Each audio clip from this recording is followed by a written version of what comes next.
At sa puntong ito ay makakapanayan po natin via phone patch si Ginoong Damaso Magbuwal, tagapagsalita ng NAMFREL o National Citizens Movement for Free Elections. Magandang gabi po sa inyo.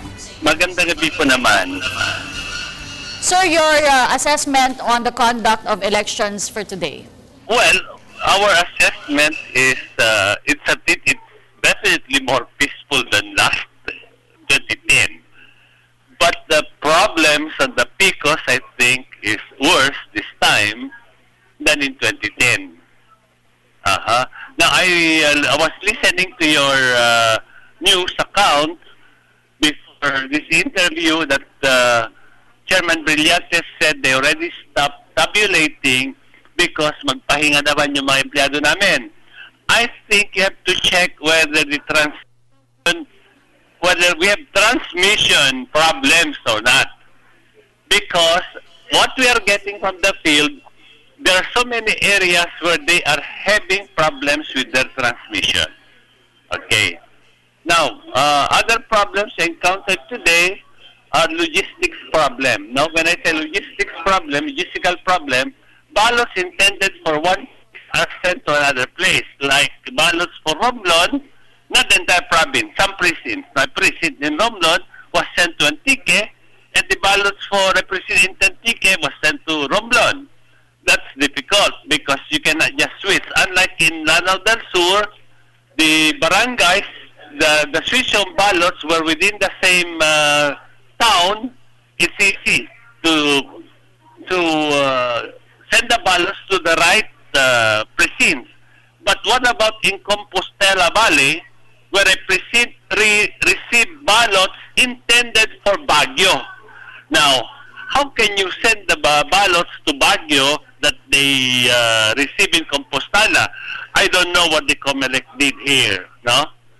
So, but otherwise, the main problems are the PCOS problem, logistical problems. Of course, violence is less than 2010.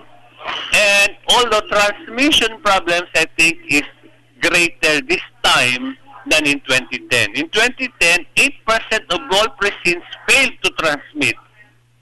We have no figures yet as of now. So are you saying, sir, that there is slow transmission of the results happening as of now? Yes, yes.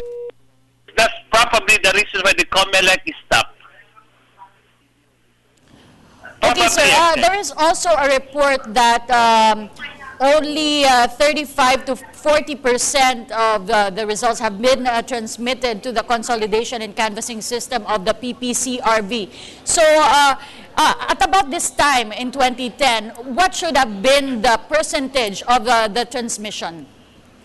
Well, Chairman Brillantes said that they should be able to proclaim, before the elections, he said they should be able to proclaim 8 hours after the close of voting, no? While 40% is relatively very high, continuing. Yes, sir. I mean, 1% is pretty high. The transmissions or the tabulation should be continuing. But do you think that the COMELEC will reach its target of proclaiming the winners within certain hours of time? They said 48 hours. Yes. Do you think they will reach this target? Yeah. The target should be to complete the count.